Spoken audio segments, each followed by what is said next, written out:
የሊጉ መናወዝ 35ኛው ሳምንት የፈጠረው ትልቅ ትርምስና የኮከቦቹ ፍልሚያ የዘንድሮ የኢትዮጵያ ፕሪሚየር ሊግ ሊጠናቀቅ 3 ሳምንት ብቻ ሲቀረው 35ኛው ሳምንት ግን በታሪክ የማይረሳ ታላቅ መናወጥንና አስገራሚ ክስተቶችን አስተናግዶ አልፏል።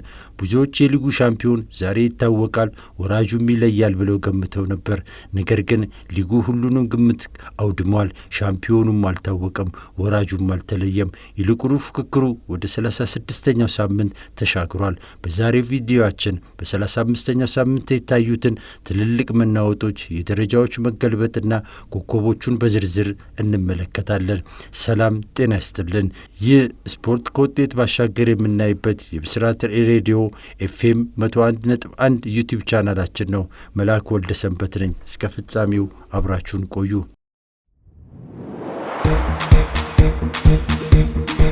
ባለፉት 3 ቀናት ውስጥ በአጠቃላይ 10 ጨዋታዎች ተደርጓል።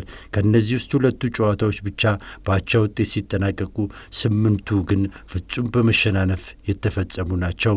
ይህ የሚያሳየው ቡድኖች ለአቻ ውጤት ሳይሆን ለ3 ነጥብ ምን ያህል ደምና ላባቸውን እንደገበሩ ነው። በመረብ ላይ ያረፉት 18 ጎሎች የሊጉን የጎል ፍላጎት ያሳያሉ። 17 የተለያዩ ተጫዋቾች ኳስና መረብን አገናኝተዋል።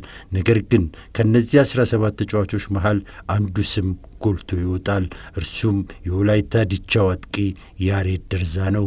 ያሬድ በባህር ዳር ከተማ ላይ 2 ጎሎችን በማስቆጠር በሳምንቱ ከአንድ በላይ ማስቆጠር የቻለ ብቸኛው ጎል አዳኝ መሆን ችሏል።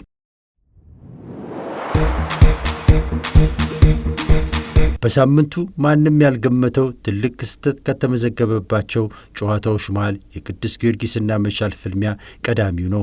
ፈረሰኞቹ ማንም ባልጠበቀው ሁኔታ በመቻል ላይ የ3-0 የጎል ናዳ በማውረድ ሳምንቱን በደመቀ ሁኔታ የግላቸው አድርገዋል። ስለ ጎል ካነሳን ዘንድሮ የሊጉ ኮከብ ጎል አስቆጣሪ ማን ይሆናል የሚለው ጥያቄ አሁን ይበልጥ ተቀጣጥሏል። ለበርካታ ሳምንታት የሲዳማ ቡናው አቤል ያለው ሊጉን በብቸኝነት እየመራ ነበር።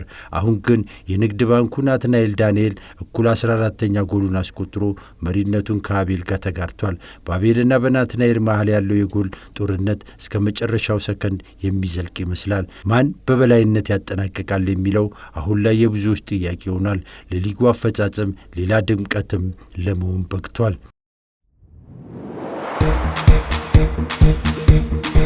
የዚህ ሳምንት ድል ለ4 ቡድኖች የደስታ ማማ፣ ለሌሎች ደግሞ የቁልቁለት ጉዞ ሆኖባቸዋል። ቅዱስ ጊዮርጊስ፣ ኢትዮጵያ መድን፣ ፋሲል ከተማና ወላይታ ዲቻ አስገራሚ የ4 ደረጃዎች መሻሻል አሳይተዋል። ፈረሰኞቹ ከ8ኛ ወደ 4ኛ፣ ፋሲል ከተማ ከ9ኛ ወደ 5ኛ፣ ወላይታ ዲቻ ከ11ኛ ወደ 7ኛ እንዲሁም ኢትዮጵያ መድን ከ12ኛ ወደ 8ኛ ደረጃ ከፍ ብለዋል። በአንጻሩ ሽንፈት የገጠማቸው ኢትዮጵያ ቡናና ባህር ዳር ከተማ የ4 ደረጃዎች ቁልቁለት ገጥሟቸዋል። ኢትዮጵያ ቡና ከ7ኛ ወደ 11ኛ፣ ባህር ዳር ከ6ኛ ወደ 10ኛ ደረጃ ወርደዋል። ድሬዳዋ ከተማ ደግሞ በዓመቱ ለመጀመሪያ ጊዜ በ35ኛው ሳምንት የሊጉ ግርጌ ላይ ተቀምጧል። ሲዳማ ቡና አሁንም የሊጉን አንደኝነት ደረጃ በጽኑ እንደያዘ ቀጥሏል።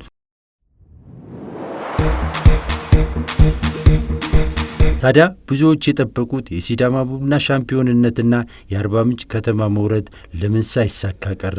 ምክንያቱ ደግሞ ነገሌ አርሲ ሐዋሳን፣ አርባ ምንጭ ደግሞ ምድረገነት ሽረን በማሸነፋቸው ሂሳቡ በሙሉ ወደ 36ኛው ሳምንት እንዲዛወር ተደርጓል።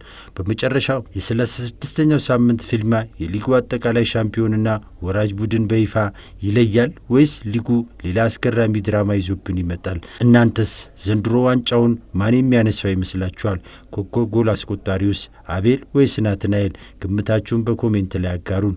ቪዲዮውን ላይክና ሰብስክራይብ ማድረጋችሁን እንዳትረሱ። መላኩ ወልደ ሰንበት ነኝ። በሚቀጥለው ቪዲዮ እስከምንገናኝ ቻው።